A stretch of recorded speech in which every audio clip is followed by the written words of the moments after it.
I guess they tell you only certain things and hide important aspects which would put you off. So in a way there is an outer doctrine and a inner doctrine. You get to hear harsher and harsher truths as you go along. For example, they said to us parents were ultimately in control and held the greatest responsibility for raising the children. They presented themselves as just gentle helpers.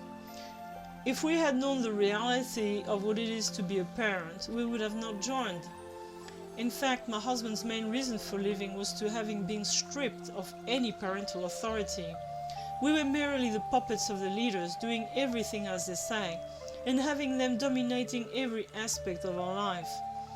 And our children knew that we didn't mean anything in the face of the real authority, which was the leaders. We lost a great deal of their respect, and we were unable to love them as we wanted, nor give them our best. The Titi are obsessed with the devil and avoiding his influence. According to them, the devil has his ways into every aspect of the world. That is, politics, education, laws, information, literature, arts, music, media. So everything comes under sensual laws. Does this children's storybook contain fairies and gnomes? It would introduce children to fantasy and train them to lie. For children, there are very few selected books, mainly what is produced by the TT. So no TV, no magazines, newspapers, no radio, none of that is allowed.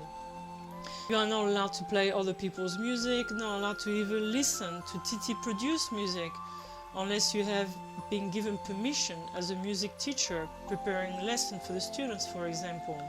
At the cafes, you are not to play any other people's music which contains lyrics. Also, very rarely would you play TT music which has lyrics in a cafe setting. Only certain privileged few have access to the internet. Only certain books are allowed. For example, very few people are allowed to read information on health and practice of medicine. Most members only have access to the Bible, and only certain ones that have no comments, no interpretation from the authors, the Into Trouble news, and the free papers. Also, they can request copies of teachings for further study. Going to the library is forbidden, except for some very privileged few ones. Oh, and there is a songbook or two lying around in the main gathering room you can learn songs from, and that is it.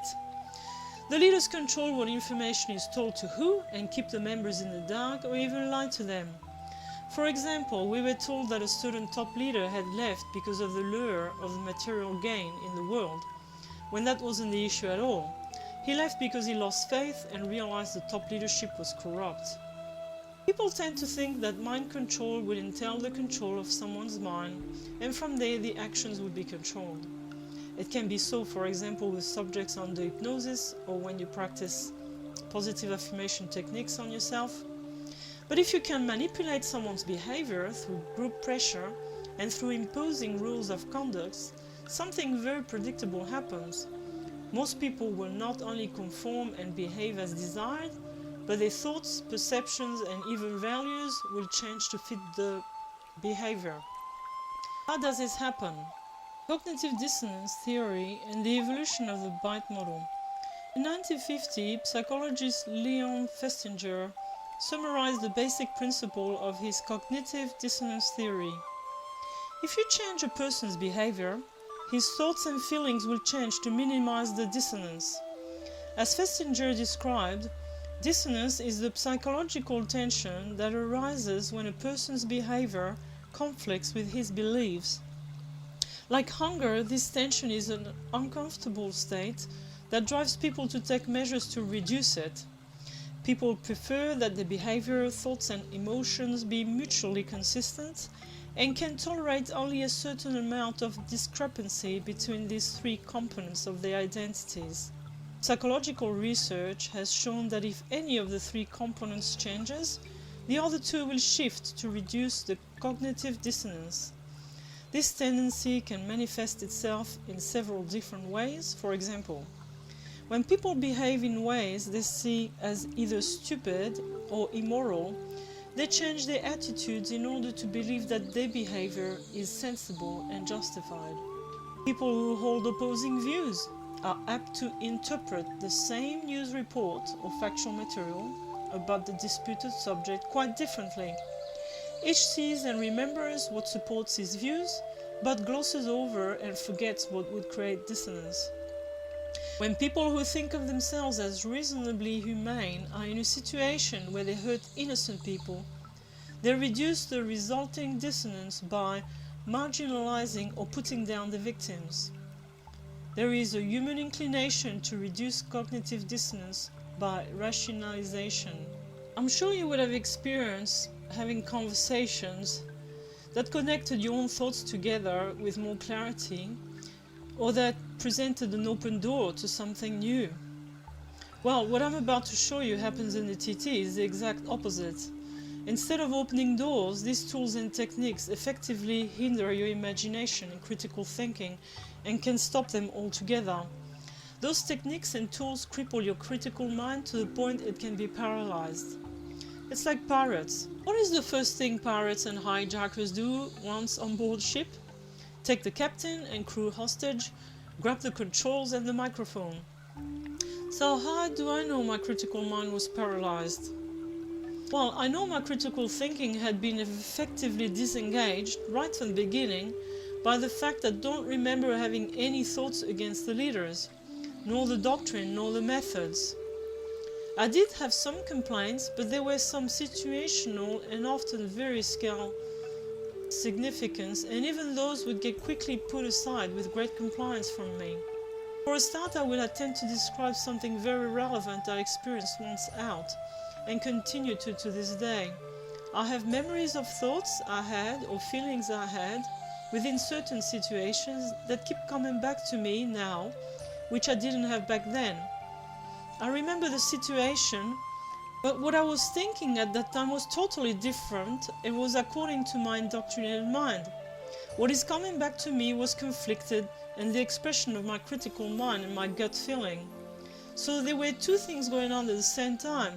One suppressed into silence, one at the forefront of my awareness, which was in line with the doctrine, which is the one I acted upon in those situations I remember.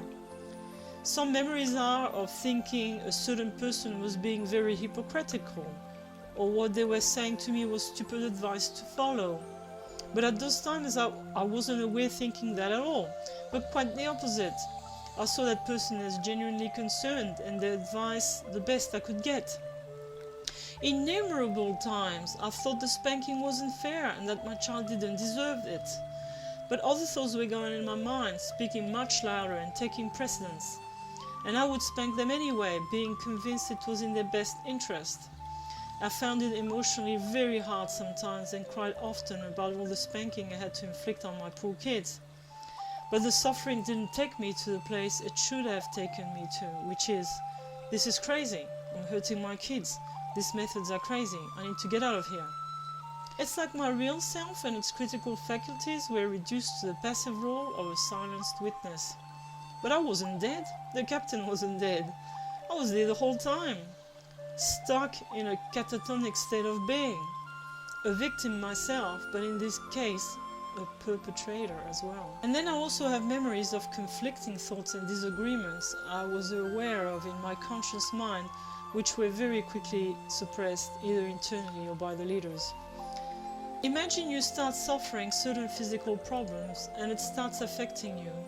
You want to improve or fix your problems and feel better.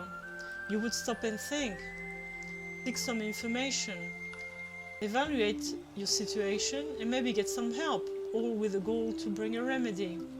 You cogitate. Well, whenever I consider the problem and try and bring a remedy, I would cogitate too. But the difference is like that of building a house with just a hammer compared to being fully equipped with power tools. If all you have is a hammer, everything starts looking like a nail, and you start banging on screws with your hammer. Also, your house will only be as good as your materials. Your thinking depends on its resources and means. Limit those resources, limit those means, and your thinking gets reduced. And because you're trying to judge everything in your life and all you hear about is the need for you to be responsible, accountable, judge yourself, think of the future, be discerning and wise, it is totally escaping you that your critical thinking is simply not working, because the thinking has been done for you. but you still feel quite smart. Right from the beginning, since you have been slowly but surely stripped of huge components of your behavior by all the rules and by people reprimanding you or advising you on the proper way to be and act, etc., you naturally want to fill yourself back up to feel normal and whole and look to others around, first thing as role models, especially the leaders since they are in a position of favor and authority. You naturally do the things they do and don't do the things they don't do. For example, I always parted my hair in the center because everyone else did. It simply felt wrong to have it on the side, even that is where my natural part was. Mark and I never kissed on the lips nor showed affection in a physical way in front of anyone, not even our kids, just because no couple ever does. But we used to before. No one has to tell you, many of the rules are unspoken. Such is the silent power of role modeling, especially when you live in each other's shoes. The hierarchy, you certainly know your place, it is obvious. You get to know very quickly who your superiors are, who you have to report to, who is in charge of watching over you. And you learn your place on the spiritual ladder. I wasn't allowed to watch other people's kids, for example. At first, I just expected to be some kind of baby, spiritually for a while, and one day start to be trusted as a more mature and seasoned member, but it never happened. For the 13 years I was a member, I was never trusted with any responsibility, not allowed to drive, for years not even allowed to answer the phone. I was never told why, and I never asked why. Watches are not allowed, but one son of a leader used to wear one. It sent a clear subliminal message of hierarchical position. I wasn't allowed to have a camera, even when they didn't have to buy it, but as a gift from relatives. Watching the leaders taking 100 pictures of their children, etc., while I wasn't allowed to have a camera, sent a clear message to me. I wasn't as spiritual as those leaders and their wives, and therefore couldn't be trusted. I had to ask a few times before someone would organize to have some posed pictures of us. And this is much more than a show of status or wealth. It's about who is more spiritual than who. Because in these examples of the watch and the camera, those things are seen as worldly and having a spirit attached to them. And so to avoid members being carried away with worldly pride and worthlessness attached to those objects, like with sunglasses also, only those that can judge themselves, those that are in other words spiritually mature enough, can to own and wear those things. So really the message conveyed by that leader when not allowing us to have a camera was, you are not spiritually mature enough to be trusted with a potentially corrupting material possession, but I am. I am higher than you on the spiritual ladder. And this was everywhere and every day communicated in many different ways, not just possessions. For example, who was trusted to be with guests? Who was trusted to represent the 12 tribes in general, to the public, or more importantly to any officials or government agents? Who was trusted with shopping? Also, there was a relatively great social and economic disparities. For example, there were people like me who, when I needed a new pair of shoes, would have to be told again and again, "Have you checked in the free store?" referring to some pile of old and unwanted goods that had been passed around a few times already, and wait for weeks, months to get one, while the leaders and their families always seem very lucky to find the best shoes any time.